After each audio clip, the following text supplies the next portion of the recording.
நான் உங்க சுசிலா அக்ரிகல்ச்சர்லேருந்து பேசுகிறேன். நம்ம இன்னைக்கு நிலக்கடலை சாகுபடியை பற்றி தான் பார்க்க போகிறோம். பொதுவாகவே இந்த நிலக்கடலை சாகுபடியில் கழுத்தழுகள், நாற்றழுகள், குருத்தழுகள் இந்த மாதிரி பிரச்சனை தான் அதிகமாக வந்துகிட்டு இருக்குது. அதாவது ஒரு ஏக்கருக்கு 15லேருந்து 50% வரைக்குமே விவசாயிகளுக்கு மகசூல் இழப்பை ஏற்படுத்திட்டு இருக்குது.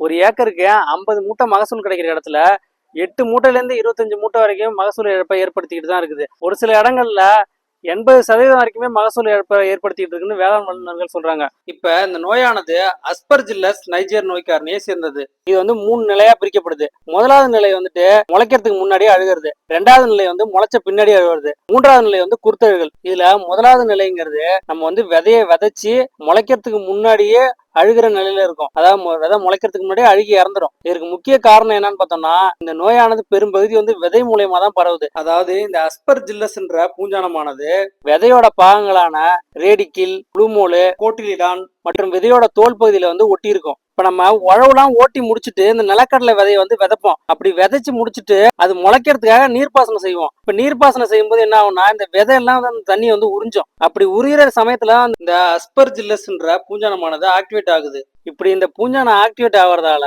நம்ம அந்த விதை வந்து முளைக்கிறதுக்கு முன்னாடியே அஸ்பர்ஜில்லஸ் என்ற பூஞ்சானமானது இந்த விதை ஃபுல்லாவே வளர்ந்துரும். இப்படி இந்த விதை ஃபுல்லா அந்த பூஞ்சானம் வளர்ந்துறதுனால விதைகள்ல வந்து ஏராளமான கருப்பு நிற பூஞ்சான வித்துகள் வந்து இருக்கும். இதுல இந்த 2வது வகை என்னன்னு பார்த்தோம்னா, விதைகள் முளைச்ச பின்னாடியே இந்த அழுகல்ல இருமத்திலையின் மேல்வட்டமான பழுப்பு நிற புள்ளிகள் தோன்றும். இந்த புள்ளிகள் என்ன பண்ணும்னா தண்டு பகுதிக்கும் பரவி செடி அழுகி காஞ்சி இறந்துரும்.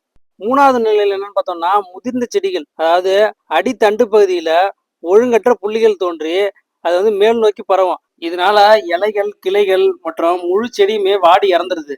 சில விவசாயிங்க எங்க ஊர்ல மற்ற விவசாயிகளுக்கு இந்த நோய் வரல, என்னோட வயல்ல மட்டும்தான் இந்த நோய் இருக்கு, இது போல பல விவசாயிங்க அவங்களோட வேதனையை சொல்லுவாங்க. நம்ம இந்த நிலக்கடலை விதைகளை அதிக ஆழத்துல விதைக்கும் பொழுது இந்த நோய் வேகமா பரவறதுக்கு இதுவும் ஒரு சாதகமா இருந்தது.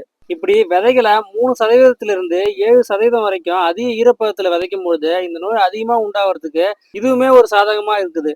நம்ம இந்த பதிவுல இந்த நோய் எத்தனை வகைகளை கொண்டது, இந்த நோய் எந்த நோய் காரணியை சேர்ந்தது, இது எப்படி உருவாகுன்றத இதுல பார்த்தோம். இதை எப்படி தடுக்கிறதுன்றத அடுத்த பதிவுல நம்ம பார்த்து தெரிஞ்சுப்போம். மேலும் உங்களோட சந்தேகங்களுக்கு சுசிலா அக்ரிகல்ச்சர் கான்டாக்ட் நம்பரை தொடர்பு கொள்ளவும். நன்றி, வணக்கம்.